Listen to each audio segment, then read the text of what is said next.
Most people think narcissists are the ultimate psychological predators. They're wrong. There's something far more dangerous lurking in plain sight, an empath who's reached their breaking point. What I'm about to reveal will fundamentally shift how you see power dynamics in relationships forever. Jung spent decades studying the shadow self, that hidden part of our psyche we refuse to acknowledge. But here's what most people miss. Empaths have the darkest shadows of all.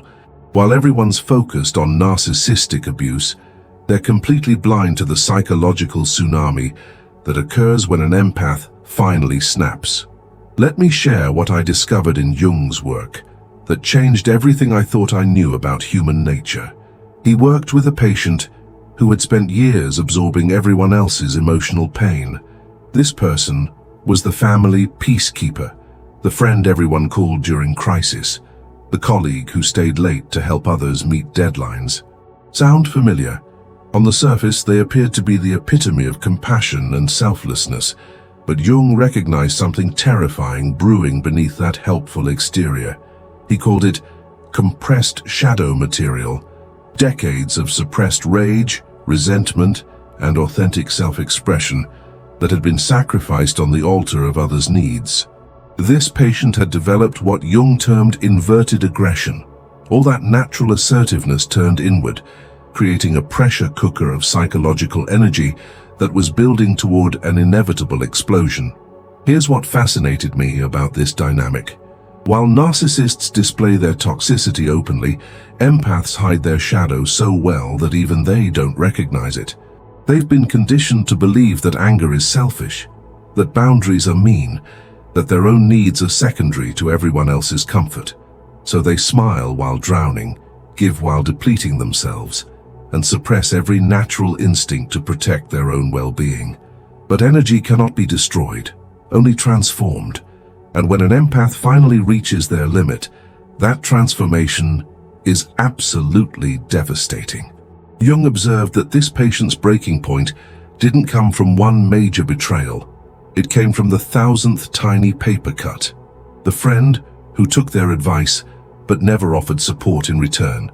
The family member who expected emotional labor but showed no gratitude. The romantic partner who enjoyed their nurturing but gave nothing back.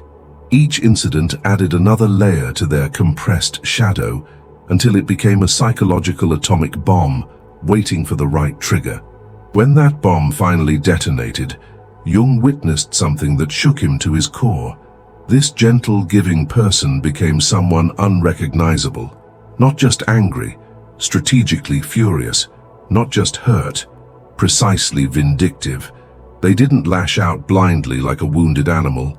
They calculated, they planned, they executed emotional warfare with surgical precision that would make a master manipulator jealous. And here's the terrifying part. They knew exactly where everyone's vulnerabilities were. Years of being the emotional confidant, the trusted advisor, the shoulder to cry on, had given them a complete psychological profile of everyone in their orbit. They knew every insecurity, every fear, every secret shame, every family trauma, every professional anxiety. And unlike a narcissist who attacks randomly and obviously, a fed-up empath strikes with laser-guided accuracy that leaves no fingerprints. The science behind this is absolutely chilling. Mirror neurons, the same neural pathways that made them so empathetic, now worked in reverse. Instead of feeling others' pain as their own, they could predict exactly how to cause maximum psychological damage with minimal effort. Their emotional intelligence, once used for healing and connection, became a weapon of unprecedented precision and devastating effectiveness. Jung documented how this patient systematically dismantled relationships they'd spent years building, not through screaming fits or obvious manipulation, but through calculated withdrawal of the emotional support everyone had come to depend on. They revealed secrets at precisely the wrong moments. They offered advice that seemed helpful, but was actually subtly destructive. They smiled while watching the people who had drained them slowly fall apart without their constant emotional scaffolding. Look, I need to pause here, because this is hitting differently than I expected. Most psychology content gives you surface-level insights about toxic people, but we're diving into something much darker and more complex. We're exploring what happens when the helper becomes the hunter, when the wounded healer transforms into a psychological predator. If you're still with me, drop a comment below. Say shadow work if you're ready to go deeper into this psychological rabbit hole. Because what I'm about to share next will completely reframe how you understand power in relationships and make you question everything you thought you knew about empaths. The most disturbing aspect of Jung's observations was how effective this transformation became. Narcissists are obvious predators. Their manipulation is eventually recognized and countered by anyone with half a brain. But a vengeful empath operates from a position of assumed innocence. Society has conditioned us to see empaths as harmless, as incapable of calculated cruelty, as perpetual victims rather than potential perpetrators. This gives them the perfect camouflage for psychological warfare. Jung termed this phenomenon shadow integration through destruction.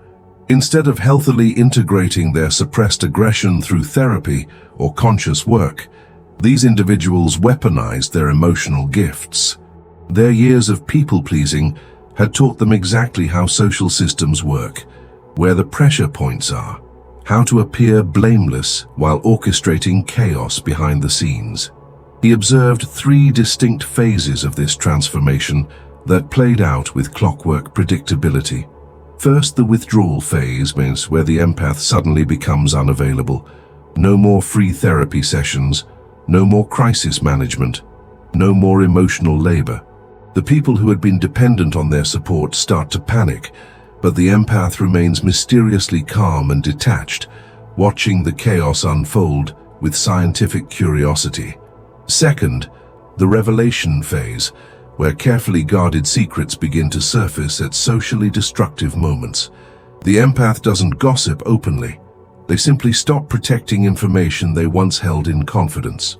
A casual comment here, a strategic silence there, a well-timed question that exposes hypocrisy, and suddenly everyone's dirty laundry is flapping in the wind for all to see. Third, the reconstruction phase, where the empath begins building a new life surrounded by people who actually reciprocate emotional investment. They become incredibly selective about who receives their energy and absolutely ruthless about cutting off anyone who takes more than they give. This phase is where they become truly terrifying because they're no longer operating from a place of emotional reactivity. They're coldly strategic. What makes this so psychologically terrifying is the complete role reversal. The narcissist who once seemed so powerful suddenly appears pathetic, desperately trying to reconnect with their former emotional supply. The family members who took their kindness for granted find themselves isolated and confused, wondering what they did wrong. The friends who never bothered to check in during hard times discover they've been systematically excluded from good times. But here's where it gets really fascinating from a psychological perspective. Jung noticed that society consistently misreads this transformation.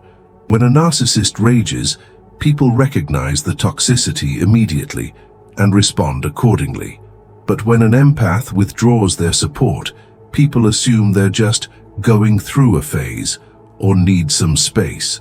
This misperception allows the empath to operate with complete social immunity, while systematically dismantling the relationships that no longer serve them. I've studied this pattern extensively, and it never ceases to amaze me how people completely misunderstand the power dynamic. The person they thought was weak and accommodating was actually the one holding all the cards. They just hadn't chosen to play them yet. They were like a chess master playing against amateurs, thinking 20 moves ahead while everyone else was focused on immediate gratification. Between you and me, watching these transformations is like witnessing a psychological magic trick. The person everyone thought they knew completely disappears, replaced by someone with boundaries, expectations, and consequences. Consider the modern workplace empath who finally snaps. They've been the emotional glue holding dysfunctional teams together, managing up to difficult bosses while supporting struggling colleagues. Everyone assumes they'll always be available, always willing to take on extra work, always ready to smooth over conflicts they didn't create. Their emotional labor is invisible and undervalued because it's been freely given for so long. But when they reach their limit, the collapse is spectacular to witness. They stop compensating for poor management decisions. They stop covering for incompetent co-workers. They start documenting every unfair request and unreasonable demand. They become strategically unhelpful, not in ways that can be criticized or disciplined, but in ways that expose how dependent the entire system was on their unpaid emotional labor. Suddenly, meetings become tense because no one else knows how to navigate conflict. Projects fail because no one else was managing the interpersonal dynamics. Team morale plummets because the person who was secretly holding everything together has checked out emotionally. And the empath watches it all burn with a satisfied smile, finally understanding their true value. The workplace dynamics shift dramatically. Colleagues who once took their support for granted suddenly realize they can't handle difficult clients without the empath's mediation skills. Managers discover their teams are dysfunctional when the empath stops doing emotional damage control. The office atmosphere becomes toxic because no one else was maintaining the social harmony. Jung's research revealed that workplace empaths often possess what he called systemic intelligence, an intuitive understanding of how organizational dynamics function. They see the unspoken power structures, the hidden conflicts, the emotional undercurrents that drive decision-making. When they withdraw this intelligence, entire departments can collapse into chaos. The empath begins arriving exactly on time and leaving exactly at quitting time. They stop staying late to help struggling teammates. They stop volunteering for extra projects. They respond to requests with professional politeness, but zero emotional investment. This isn't passive aggression, it's strategic disengagement that exposes how much unpaid labor they were providing. Or think about the family empath who's managed everyone's drama for decades. They've been the mediator in sibling conflicts, the caregiver for aging parents, the organizer of holidays and celebrations, the keeper of family traditions and connections. Everyone takes their contributions for granted because they've never not been there, like emotional furniture that's just part of the landscape. When they finally establish boundaries, the family system goes into complete chaos. Siblings who haven't spoken directly in years suddenly have to navigate their own conflicts without a translator. Parents who relied on their emotional management have to face their own dysfunction without a buffer. Holiday traditions collapse because no one else wanted to do the actual work of maintaining family connections. The family members who once benefited from this arrangement suddenly realize they don't actually know how to have relationships without an emotional middleman. They scramble to reconnect with the empath, promising to change, but the damage is done.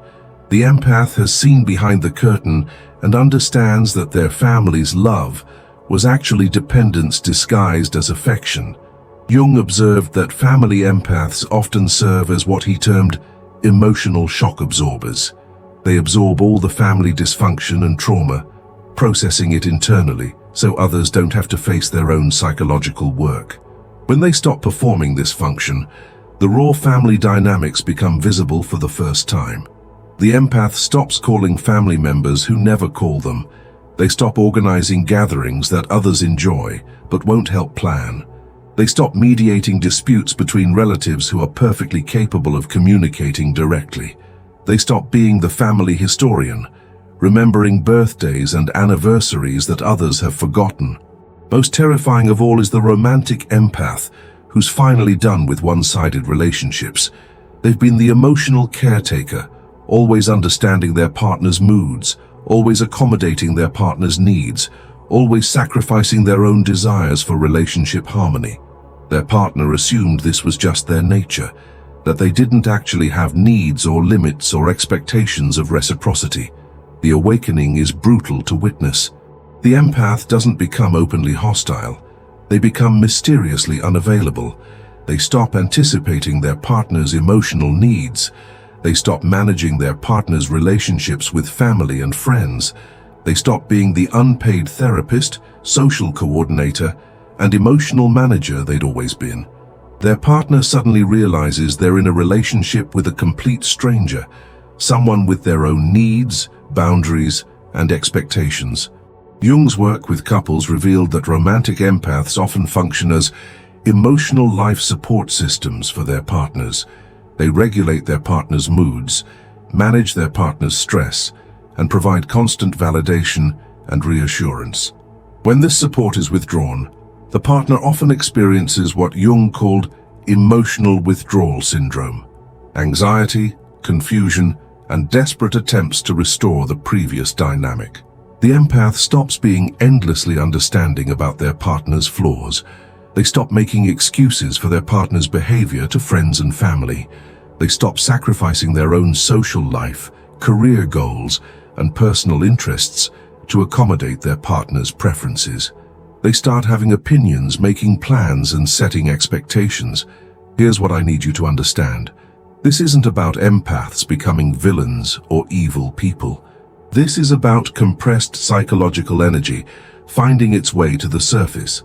Jung believed that shadow integration was essential for psychological health, but when it's suppressed for too long, it doesn't emerge gently through therapy or self-reflection.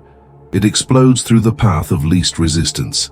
The people around the empath experience this as betrayal, but it's actually liberation. The empath is finally choosing themselves after years of choosing everyone else. They're finally demanding reciprocity after years of giving without receiving.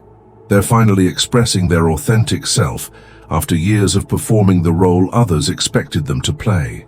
Jung's theory of psychological compensation suggests that extreme altruism will eventually be balanced by periods of strategic selfishness. The psyche seeks equilibrium, and when conscious attitudes become too one-sided, the unconscious will compensate through opposite behaviors. This isn't pathological. It's the natural healing process of an unbalanced psychological system. Share this with someone who needs to understand the real power dynamics in their relationships, because most people are completely blind to how psychological warfare actually works when it's conducted by someone they assumed was harmless. The framework Jung developed for understanding this phenomenon is absolutely crucial for modern relationships. He called it the shadow reciprocity model, the idea that every person has both light and dark psychological capacities, and that healthy relationships require acknowledgement and integration of both aspects of human nature. Most people only want to engage with an empath's light qualities, their compassion, understanding, emotional generosity, and endless availability. They actively reject or ignore the empath's shadow qualities, their need for reciprocity, their capacity for anger, their requirement for emotional boundaries, their expectation of equal investment. This creates what Jung termed artificial psychological pressure that eventually demands release through some form of expression. The healthy integration of shadow material requires three essential components: recognition, expression, and boundaries. Recognition means acknowledging that empaths have the same emotional needs as everyone else, including the need to receive care rather than just give it endlessly. Expression means creating safe spaces for empaths to voice frustration, anger, and resentment without being labeled as selfish, dramatic, or ungrateful. Boundaries means accepting that empaths have limits and that exceeding those limits consistently has serious consequences. When these components are missing from relationships, the shadow material doesn't disappear into thin air. It goes underground and begins to ferment like psychological poison. Jung observed that suppressed shadow energy becomes increasingly sophisticated and strategic over time. The empath doesn't lose their emotional intelligence. They simply redirect it from nurturing mode to protection mode. Jung's research revealed 4 distinct psychological patterns in empaths approaching their breaking point. First, emotional numbing, where the empath begins to feel less and less for the people they once cared deeply about. This isn't depression, it's protective dissociation from relationships that have become psychologically toxic. Second, strategic memory, where the empath begins to remember every slight, every unreciprocated gesture, every moment of being taken for granted. Their naturally forgiving nature becomes replaced by detailed mental accounting of relationship imbalances. Third, calculated boundaries, where the empath begins to test relationships by reducing their emotional availability and observing who notices or cares. This phase reveals who genuinely values their presence versus who just valued their services. Fourth, selective engagement, where the empath becomes incredibly generous with deserving people while becoming completely unavailable to those who've proven exploitative. This creates a stark division in their social circle that confuses people who assumed their kindness was unconditional. The most crucial insight from Jung's extensive work is that this transformation is actually psychologically necessary for the empath's mental health. An empath who never integrates their shadow remains psychologically incomplete and vulnerable to exploitation by those who recognize their patterns. The people in their lives benefit tremendously from their unbalanced generosity, but the empath themselves remain stuck in patterns of self-sacrifice that prevent authentic, reciprocal relationships from forming. What looks like psychological destruction to outside observers is actually psychological birth. The fed-up empath isn't becoming a monster or villain. They're becoming a complete person.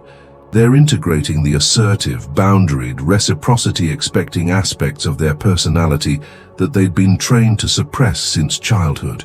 The terror others feel isn't really about the empath's behavior. It's about losing access to unearned emotional privileges. People who had been receiving 5-star emotional service in exchange for scraps of attention suddenly find themselves expected to contribute equally to the relationship. This feels threatening and overwhelming because it requires them to develop emotional capacities they'd never had to use before. Jung noted that this transformation often triggers what he called systemic relationship collapse, where multiple relationships in the empath's life fail simultaneously because they were all built on the same unbalanced foundation. Friends, family members, and romantic partners who had been benefiting from the empath's emotional labor suddenly find themselves cut off from their primary source of psychological support. The social dynamics surrounding the empath begin to shift dramatically. People who once sought them out for advice and comfort start avoiding them. Family gatherings become tense because the usual mediator is no longer managing everyone's emotions. Friend groups fragment because the person who used to maintain all the connections has stepped back. Jung's final observation about this phenomenon was perhaps the most important. Once an empath completes this shadow integration process, they become virtually impossible to manipulate or exploit. They've experienced both extremes, total self-sacrifice and strategic self-protection. This gives them a psychological wisdom that's incredibly rare in our society. They can spot emotional manipulation instantly because they've been both victim and perpetrator of psychological games. They understand reciprocity because they've experienced relationships both with and without it. They value authentic connection because they've seen how hollow and draining surface-level relationships actually are.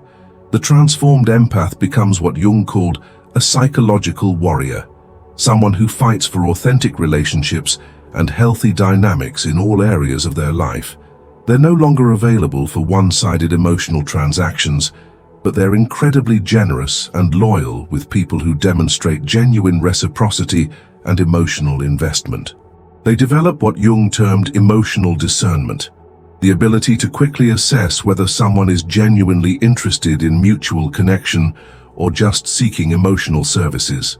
This discernment becomes so refined that they can spot energy vampires and emotional parasites within minutes of meeting them.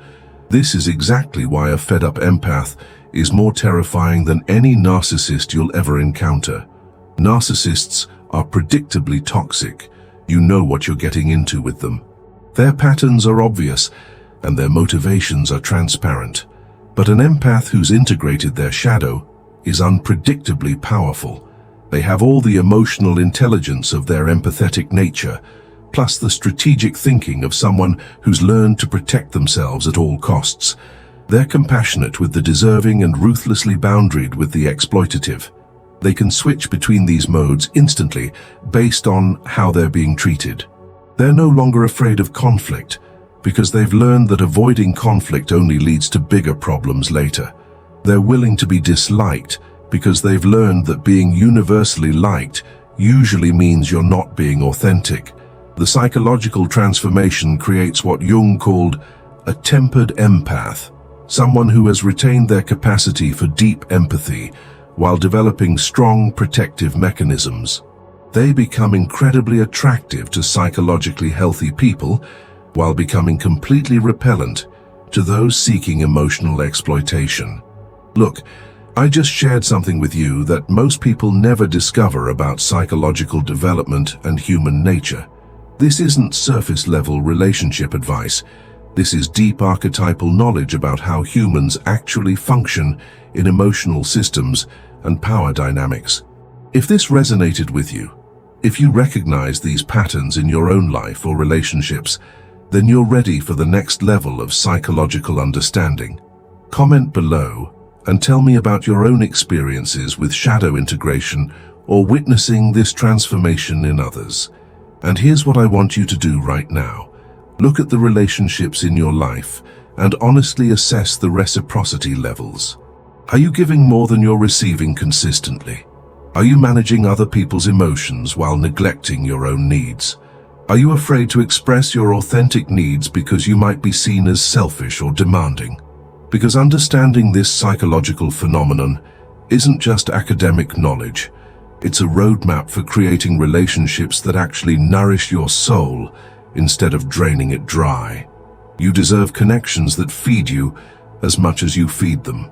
And sometimes becoming a little bit terrifying is exactly what it takes to get them. Your transformation doesn't have to be destructive. You can choose to integrate your shadow consciously, setting boundaries before you reach your breaking point. But if you've already reached that point, understand that what you're experiencing isn't pathological.